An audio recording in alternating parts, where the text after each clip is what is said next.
नमस्कार. आदरणीय व्यासपीठावर अतिथी आणि संमेलनाचे सर्व संदीप पाटील सर आणि आपले उपस्थित असलेले सर्व रसिक सर्वांना नमस्कार. माझी ओळख म्हणजे मी उत्तम कुलकर्णी उर्फ के उत्तम. मी BSc मधून 11 वर्ष झाली रिटायर झालेला आहे. आणि त्याच्यानंतर माझा एक कविता मला तो पण माहिती नाही कवितातला, तर पण मी एक छंद म्हणून मी आपलं काहीतरी लिहित असतो. आणि दुसरी गोष्ट म्हणजे आज मी चहा साखर काही खाल्ली नव्हती, आता मला गोड ह्याच्या वाणीतनं काहीतरी घ्यायचंय. संदीप सरांना मी विशेष आभार व्यक्त करतो. तर कवितेच्या अगोदर एक आपल्या सर्वांसाठी 4 ओळी. आतुरता आणि उत्सुकता ही होती या काव्य संमेलनाची. आतुरता आणि उत्सुकता ही होती काव्य संमेलनाची. सुवर्ण संधी मिळाली या मंचकी कविता सादर करण्याची. आमंत्रित करून आज दिवस ठरला हा माझा सौभाग्याचा.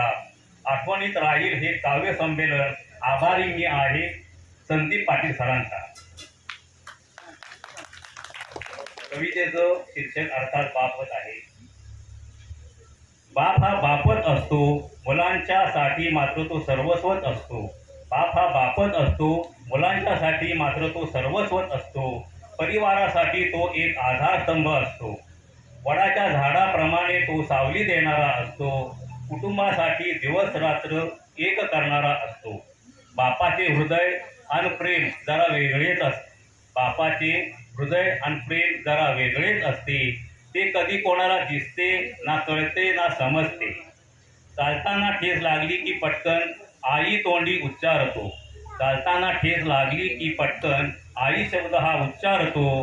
बापालाही एक हृदय असते हे मात्र आपण विसरतो. बापाचे प्रेम ममता हे असते त्याच्या अंतःकरणात. बापाचे प्रेम ममता हे असते त्याच्या अंतःकरणात. तसा गुलाब ठेवलेला असतो वही पुस्तकात. सुकलेला गुलाब असला तरी तो सुगंधितच असतो. सुकलेला गुलाब असला तरी तो सुगंधितच असतो. इतरासाठी जरी वेगळा पण बाप हा बापच असतो. कधी कधी दिसतो तो वरवर पाषाण हृदयी खरा.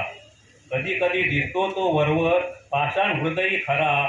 त्या हृदयातही दडलेला असतो प्रेमाचा आणि वात्सल्याचा एक झरा. आयुष्यभर दुसऱ्यासाठी झिजतो जगतो. आयुष्यभर दुसऱ्यासाठी झिजतो जगतो. सारे जीवन मात्र घरासाठीच अर्पण करीत असतो. बापाचे प्रेम आणि बाप तेव्हाच कळते.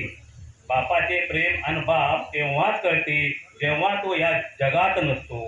बाप हा बापच असतो, कुटुंबासाठी मात्र एक हिरो सारखा असतो. आईचे मुलावर जेवढे प्रेम असते किंबहुना जास्त प्रेम बापाचेच असते. आईचे मुलावर जेवढे प्रेम असते किंबहुना जास्त प्रेम बापाचेच असते. बाप हा बापच असतो, पिकलेल्या एखाद्या फणसासारखा असतो. नमस्कार, धन्यवाद.